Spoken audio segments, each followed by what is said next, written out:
Exactly. We are missing the target if we keep aiming our outrage at Trump. Thanks for this comment, Suzette. I agree to a point.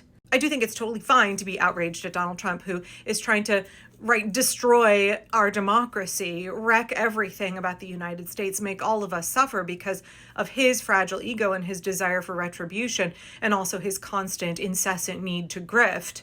Yeah, I think it's totally fine to be mad at all of that. But the way that we actually stop Trump and the autocrats is not to go directly for Trump himself. Now, his popularity is tanking in the polls. I talked earlier today about how he's down even further. The latest polling from September 14th, so before all of this stuff with Jimmy Kimmel, showed that Trump's approval rating was underwater 17%.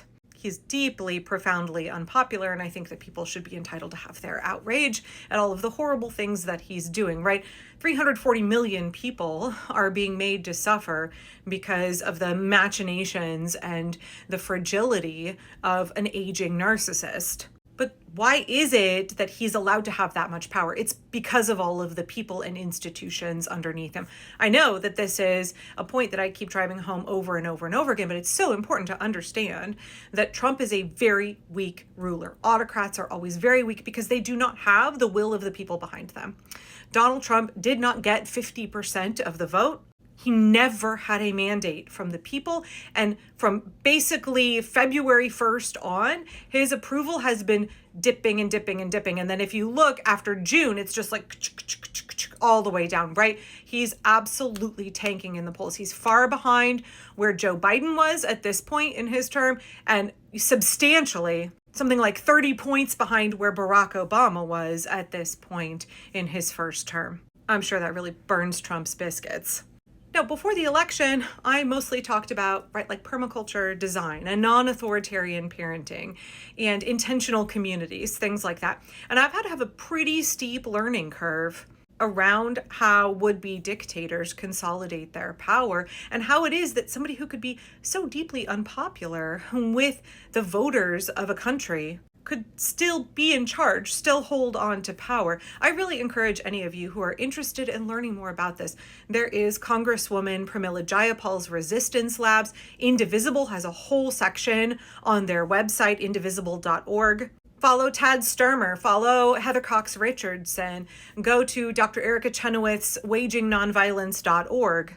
Loads and loads of resources. I hate to say it, but this is a time when we all have to get real educated real quick, because I think a lot of people do believe, oh, we just vote Trump out in the midterms, or they're like, we elected this guy. He's here for 4 years, right? A little over 3 years now, and there's nothing that we can do about it. He's the one in charge, but it's not really Trump, right? As he is attempting to strip us of our rights, dismantle our democracy, consolidate his power.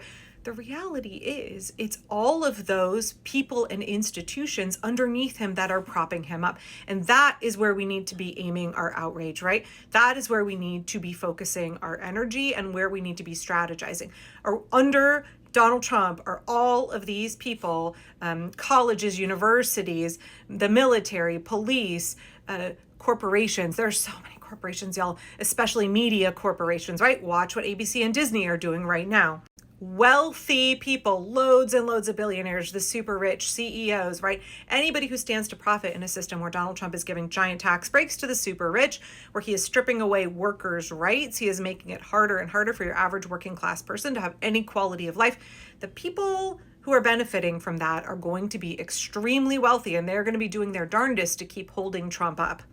And if we are able to erode these pillars of support and get them to be non-compliant with what Trump wants to do, if we make it more painful for them to continue to support Trump than to withdraw their support, then we are going to watch Trump's power and his stability as a would-be autocrat start to wobble and then topple over.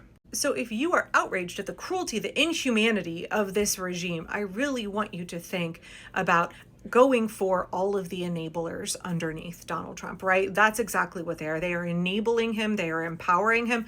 They are either trying to appease Donald Trump or they are outright collaborating with him.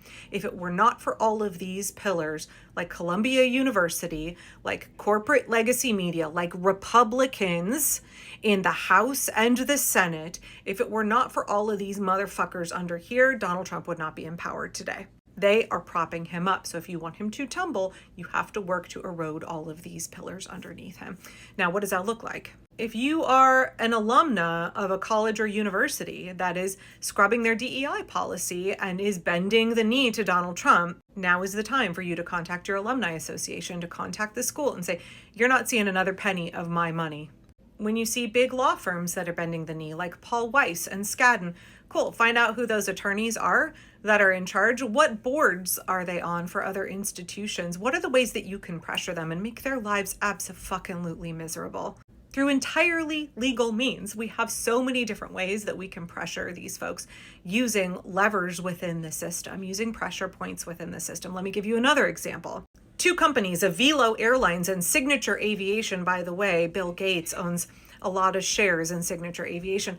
They are responsible for taking contracts. They are making money off of these deportation flights of immigrants. They are supporting what the regime is doing, attempting to ethnically cleanse the United States of brown people. I encourage you to go to groundavelo.org, which is a grassroots movement to figure out how to undermine the pillar of support that is Avelo Airlines, which is making bukus of bucks. Our taxpayer dollars are going straight into that corporation for them to fly these deportation flights. So we have to make it so it is no longer profitable for them to do business with the Trump regime.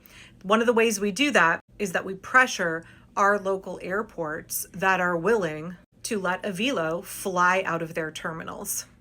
You know, look at what's happening with Disney and ABC. We are seeing a huge backlash of people who are contacting Disney and saying, I would like a refund on my theme park membership. I would like a refund on Disney Plus. As long as you are a collaborator with fascism, you will never see another dollar of my money. But you could even take it a step further than that. Why don't you contact the advertisers that run ads on Disney Plus? Let them know, hey, I'm not interested in buying your brand as long as you are advertising with a corporation that is undermining democracy. We actually have a lot of power as American consumers, y'all. We have a ton of power when we organize together. Okay, let me give you another example of undermining the pillars of support under the regime. Here in Portland, one of our city councilors, Angelita Murillo, has proposed that we change, I guess it's the ordinances or the policy in Portland, so that if you are a landlord and you want to rent your building out to ICE, that you have to incur all kinds of extra fees. After all, right now, Portland taxpayers are paying for all of the cleanup of the tear gas, the green gas, the environmental contamination of ICE. We are having to foot the bill for all of the extra policing, the rerouting of traffic. That cost should be incurred by the landlord who is making a pretty penny off of contracts with Core Civic and Geo Group, the two for-profit businesses that are currently contracted to run most of the ICE facilities in the United States. By the way, they also run things like prison camps in South Africa. Just really, really despicable businesses, y'all, that are getting rich off of our taxpayer dollars terrorizing immigrants in the United States. Landlords should not be profiting off of that. We should make it as inconvenient as possible for these corporations to do business in our communities. At the end of the day, we live in a capitalistic society. All of these folks are doing all of this for money. Very few pillars of support under Trump are there for, ideological reasons. Most of them are there because of the money, because it's a corrupt regime where grifting is the norm. How can we get these sweet, sweet government contracts to get all of these billions of taxpayer dollars funneled into our businesses? Everything around the Trump regime is about the grift. Everything is about making money, exploiting taxpayers, consolidating the wealth of the United States amongst a few elite up here. So if you want to erode those pillars of support, if you are outraged at what Trump is doing to destroy our country, what he's doing to wreck your quality of life, to wreck the future for your children, then you need to figure out how to hit the pocketbooks, especially of all of these motherfuckers that are holding him up. Please, please, please take a little bit of time and get educated about what it takes to topple an authoritarian leader. Please, I'm begging you, it's so important to learn how to erode those pillars of support. We want our outrage, our righteous anger to be employed effectively to work to restore our democracy and to protect vulnerable people and our rights. So we got to be strategic. We got to learn the rules of the game. We got to learn how to use our energy to get the job done. Don't stifle that outrage. Don't suppress it, but funnel it in to good work that will erode those pillars of support and make the Trump regime topple.